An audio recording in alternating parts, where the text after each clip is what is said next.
नमस्कार साथियों।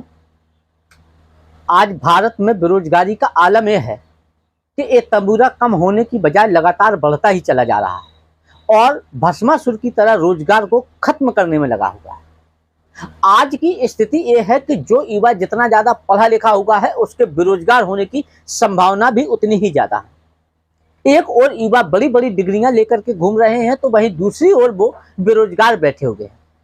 वर्ष 2024 का अंतरिम बजट पेश करते समय वित्त मंत्री निर्मला सीतारमण सरकार की उपलब्धियां गिना रही थी कि किस तरीके से उन्होंने देश में रोजगार को बढ़ावा दिया है और भारतीय अर्थव्यवस्था दुनिया की सबसे तेजी से बढ़ती हुई अर्थव्यवस्था है। उनके स्टेटमेंट से ऐसा लग रहा था कि इंडियन इकोनॉमी में सब चंगा है, कहीं कोई बेरोजगार नहीं है और ना ही इस देश में बेरोजगारी जैसी कोई समस्या है। लेकिन इसी बीच की सरगर्मी में अंतर्राष्ट्रीय श्रम संगठन और मानव विकास संस्थान ने इंडिया एम्प्लॉयमेंट 2024 के नाम से एक रिपोर्ट तैयार की, जिसमें उसने बताया कि भारत में बेरोजगारी की गंभीर स्थिति है और 83% युवा यहाँ पर बेरोजगार बैठे हुए हैं। यानी कि यदि 100 लोग बेरोजगार हैं तो उनमें से 83 युवा हैं और वो भी पढ़े लिखे युवा हैं। रिपोर्ट में आगे बताया गया है कि वर्ष 2000 में जहां 35.2% बेरोजगारी की दर थी, वहीं वर्ष 2022 में ये बढ़कर के 65.7% के आसपास हो गई है। यानी कि लगभग दुगने के स्तर पर हम बेरोजगारी के मामले में पहुंच गए हैं। ये है भारत में बेरोजगारी का आलम। CMIE के डाटा की अगर बात करें तो जनवरी 2024 में जहां बेरोजगारी दर 6.8% थी, वहीं एक महीने बाद बढ़कर के यह 8% के स्तर पर पहुंच गई।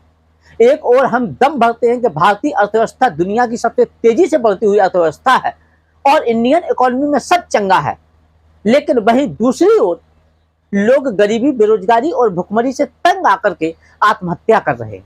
राष्ट्रीय अपराध रिकॉर्ड ब्यूरो के यदि डाटा की बात करें तो वर्ष 2018 में 2741 लोगों ने बेरोजगारी से तंग आकर के आत्महत्या की है और वर्ष 2014 की अपेक्षा वर्ष 2018 में 24% मामले और बढ़े हैं। अब अगर हम न्यूज क्लिक के डाटा की बात करें, जो न्यूज क्लिक से ये आंकड़ा लिया गया है, जो दर्शाता है कि केंद्र और राज्य सरकार के अधीन खाली पड़े पदों की संख्या 60 लाख से अधिक है।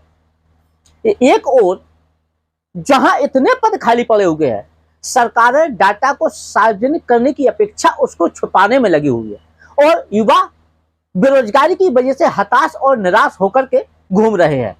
रूरल हेल्थ सेक्टर के नवीनतम आंकड़ों के अनुसार सिर्फ हेल्थ सेक्टर में 1,68,000 पद खाली पड़े हैं, आंगनबाड़ी में 1,76,000 पद खाली पड़े हैं, पब्लिक सेक्टर के बैंकों में 2 लाख पद खाली पड़े हैं, वहीं इंडियन आर्मी में 1,07,000 पद खाली पड़े हैं और विभिन्न राज्यों के पुलिस विभागों में 5,31,000 पद खाली पड़े हैं।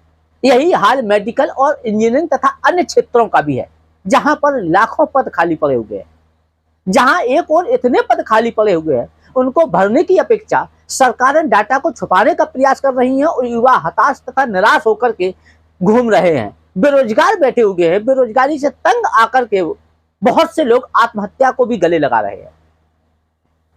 जो सरकारी कर्मचारी रिटायर्ड हो रहे हैं, उनकी जगह पर आउटसोर्सिंग के थ्रू भर्तियां की जा रही हैं, जो एक प्रकार से बंधुआ मजदूर की तरह काम करते हैं और जिनकी सरकार के प्रति कोई बहुत ज्यादा रिस्पॉन्सिबिलिटी भी नहीं होती है।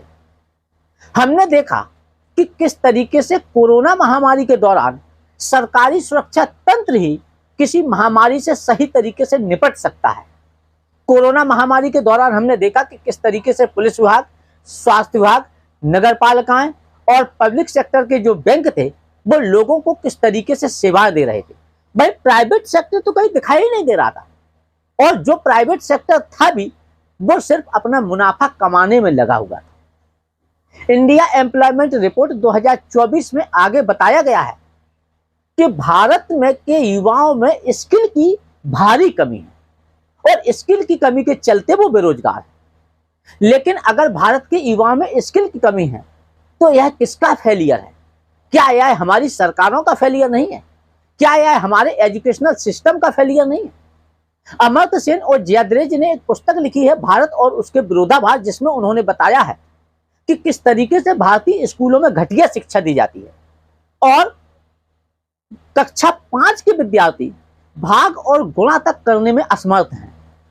इससे बच्चों की कहीं ना कहीं सीखने की प्रवृत्ति जो है वो कमजोर होती चली जा रही है, क्योंकि रटंत मनोविज्ञान का कहीं ना कहीं लगातार निर्माण होता चला जा रहा है। सामाजिक विकास और आर्थिक प्रगति के लिए जो बुनियादी शिक्षा है ये सबसे महत्वपूर्ण पिलर है। प्रारंभिक बुनियादी शिक्षा ही बच्चे के भविष्य का निर्माण करती है। यदि प्रारंभिक बुनियादी शिक्षा ही कमजोर है तो बच्चों का भविष्य अंधकारमय होगा, और प्रारंभिक बुनियादी शिक्षा मजबूत है तो उनके बेहतर भविष्य की कामना की जा सकती है। तो जो हमारा एजुकेशनल सिस्टम है, ये एजुकेशनल सिस्टम में जो इस प्रकार की घटिया शिक्षा दी जा रही है, ये आखिरकार किसका फेलियर है? क्या ये हमारी सरकारों का फेलियर नहीं है कि क्यों भारतीय स्कूलों में इस तरीके का शैक्षिक सिस्टम है? क्यों इस तरीके की शिक्षा व्यवस्था परोसी जा रही है जो एक प्रकार से बच्चों की बुनियादी शिक्षा को ही ऋण विहीन करने में लगी हुई है? इससे तो भारत में लगातार बेरोजगारी की फौज कहीं ना कहीं खड़ी होती चली जाएगी। 1991 के बाद से जिस प्रकार से उदारीकरण तेजी से आगे बढ़ा, उदारीकरण और निजीकरण जैसे जैसे आगे बढ़ता चला गया, वैसे वैसे भारत में प्राइवेट स्कूल और मेडिकल कॉलेजों की बाढ़ सी आ गई, जिनका पूरा ध्यान सिर्फ पैसा बटोरने में लगा हुआ है, स्किल डेवलप करने में नहीं। और यदि स्किल डेवलप नहीं हो पा रही है तो इससे भारतीय युवाओं का भविष्य भी कहीं ना कहीं अंधकारमय हो जाएगा। जहां एक ओर सरकार के पास में 60 लाख से अधिक पद खाली पड़े हुए हैं, उनको भरने की अपेक्षा वो उसको छुपाने में लगी हुई है, और यदि कोई सेंसिटिव सरकार होती तो वो सेंसिटिव सरकार युद्ध स्तर पर इन पदों को कहीं ना कहीं भरने का काम करती, जिससे भारत में बेरोजगारी की जो समस्या है वो समस्या से निपटा जा सकता था।